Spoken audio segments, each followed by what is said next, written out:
Asalaamu calaykum waraxmatullaahi wabarakaatuh. Daawade weli ma isweydiisay waa maxay guuldarradu? Maxaa keena guuldarrada iyo su'aalo la mid ah? Haddii jawaabtaadu tahay haa, muuqaalkeennan ayaan kugula wadaagi doonaa 13 qodob oo keena guuldarrada. Magacaygu waa Jimcaale Daahir, halkanina waa Salgaadh Media. Nagu soo biir oo ka mid noqo haweynta nagu taxan. Waa maxay guuldarradu?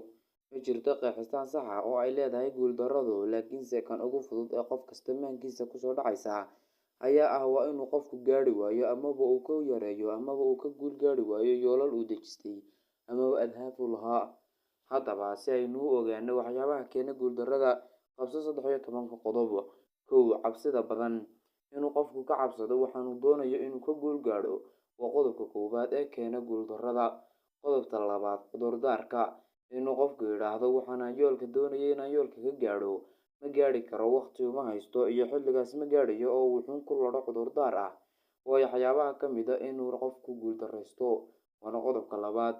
Ka saddexaad, quusashada. Inuu qofku ka quusto waxaanu doonayo inuu ka guul gaadho oo waayo waaqica bulshadu kuma oggolaanayo inay wax walba si level u socdaan, laakiinse waxyaabaha ka hor imanaya caqabadaha dad ka quusato waa qodobka saddexaad ee ka hortaagan inaad guulaysato. Qodobka afraad, dib u dhigista iyo wahsiga. Mar kasta oo waxaad doonayso inaad ka guul gaadho aad dib u dhigto aanad ka wahsato waa mar kasta oo ay guuldarradaadu sii dhowaanayso. Daawade. Qodobka shanaad, guuldarrooyinkii hore. Inaad ka fikirto guuldarrooyinkii hore amaba aad is dhahdo markii horeba waanigii waxaa ku guuldarraystay waxaana ma gaadhayo oo iga daa, iyo waxyaabo la mid ah. Taasina waa qodob ka mid ah waxyaabaha keena guuldarrada. Qodobka lixaad, aqoon darrada.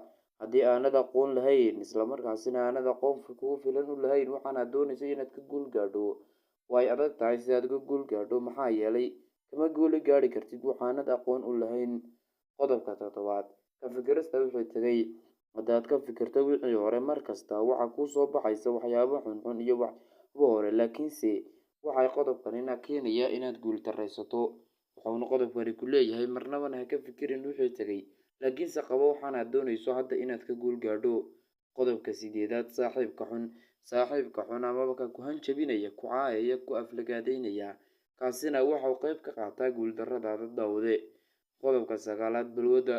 Daawade, haddii aad innaba dawlad leedahay amaba aad balwad leedahay, kaasi ma aad sababayso inaad guulaysato, maxaa yeelay balwaddu waxay kaa qaadanaysaa waqti badan iyo xilliyo fara badan, waxay waalaysaa maskaxdaada iyo waxyaabo la mid ah. Tusaale ahaan, haddii aad leedahay isticmaalka badan ee taleefanka aanad doonayso inaad guul gaadho way kugu adkaanaysaa maxaa yeelay waqti badan oo aad guul ku xaqiijiso waxaa xumanaya telefoonka.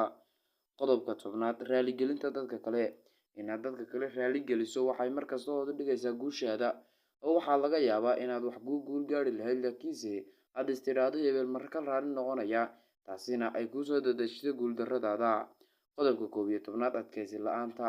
Daawade, haddii aanad adkaysi lahayn ma guulaysanaysid, kaasi maskaxda ku hay, maxaa yeelay mar kasta caqabadaha nolosha kaaga imanaya iyo waaqica taagani kuma oggolaanayaan inaad si fudud wax u dhaafto, laakiinse waxyaabo adag oo lagaaga baahan yahay dhabar adeeg iyo adkaysi badan ayaa kusoo maraya.